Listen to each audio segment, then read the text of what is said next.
Welcome to my men's mental health journey. So today I want to cover derealisation and going through that as a teenager and what that is, because a lot of people won't be familiar with it, and I wouldn't have been either. Now, this is something I really struggled with as a teenager, particularly early mid-teens, not so much late teens or later on in life. Although now and then I kind of would experience things almost did the other day, but as an adult, I've kind of got different coping strategies that I use to work through stress and anxiety and feeling down in general. And yeah, what is it? Now, I want to be really clear. I wasn't. It wasn't until later on that I discovered what it was. And actually talking to a friend who was officially diagnosed with it. I was not. I was and I'm like, I don't know if I'm going to get emotional, but it's okay if I do today. It's always a fine. These are for expressing it. I felt very alone when I had it. I didn't know what it was. I didn't have a clue what was going on. I had people who loved me who thought I was just tired and I was being silly and they're fed up with me. The school nurse was fed up.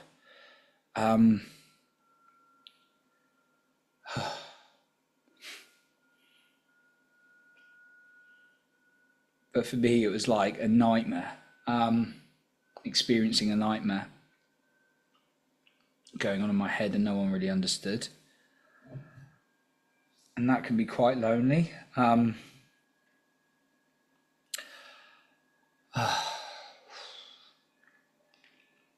I said, I wasn't officially diagnosed, but I had exactly the same thing going on with my friend at school. Strange that we're both going through it, but yeah, he was officially diagnosed with it. He struggled with it for years. So what it is basically a sense of, and this is just again me. If you think you've got a serious challenge like this or something else, do go speak to a professional. I'm just sharing my journey. It's when you feel like things aren't real. You feel like you're in a dream, you're in a nightmare. I'm not sure if it's an outside body experience, and I'm not really sure if I've experienced an outside body, but I might have done having gone through this. I felt like I was living in like a dream or a video game or something, and it was terrifying.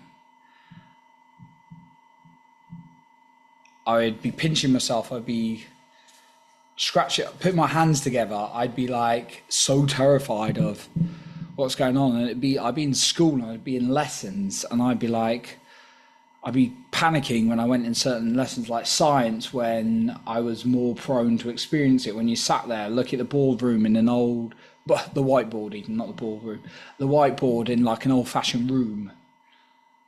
And it was terrifying. It was really, really terrifying.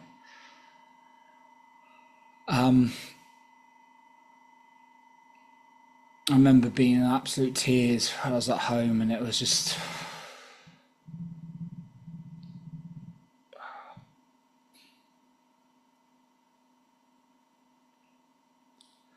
I was bringing it all back now, and I've just not really reflected on it.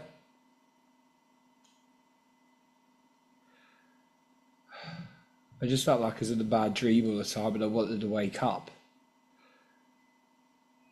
You just don't feel like things are real.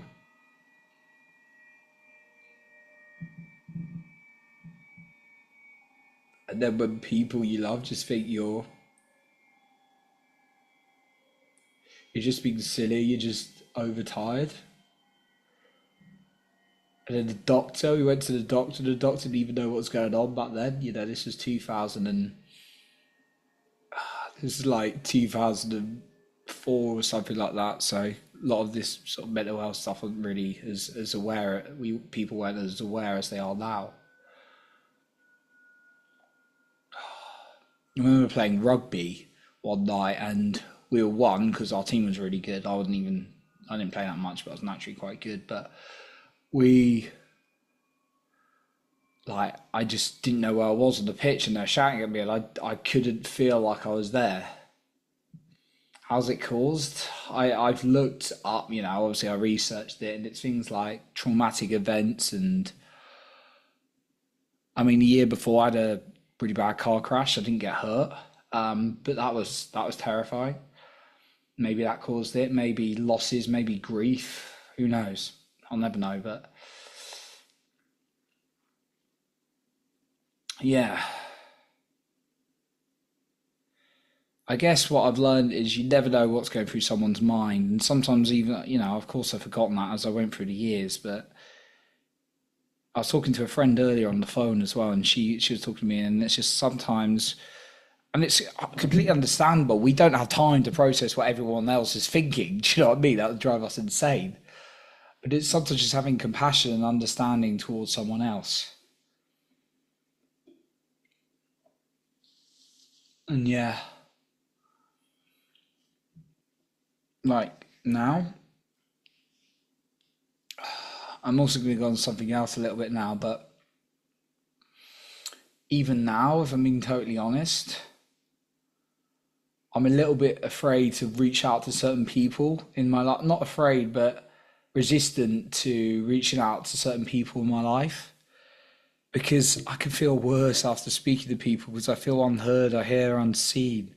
There's people recently, and you're great, you're beautiful, amazing people, but like if you say open up to me, and I open up to people, and three quarters, 80% of the conversation is them telling me about their problems. Now I'm all for it, and I'm absolutely someone who, when I've got the emotional capacity and as much as I can, want to be there and hold the space and listen to someone. But if someone's offering for me to really share and be vulnerable and be open, I don't. I want to share what's on my mind, what's on my heart, what's hurting me. I don't want someone to just blurt about their problems to me. I can do that, I can handle that, but not when I'm emotionally needing stuff. And I feel like what upset me a minute ago was just coming back to those memories as a teenager, just being really unheard and really unseen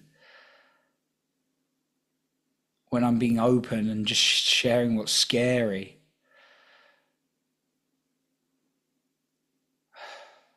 Like, you can't put expectations on other people, you can't control other people, I know that. But I just sometimes wish I had more compassion from other people, and sometimes that's okay. People aren't at that level for hearing and understanding.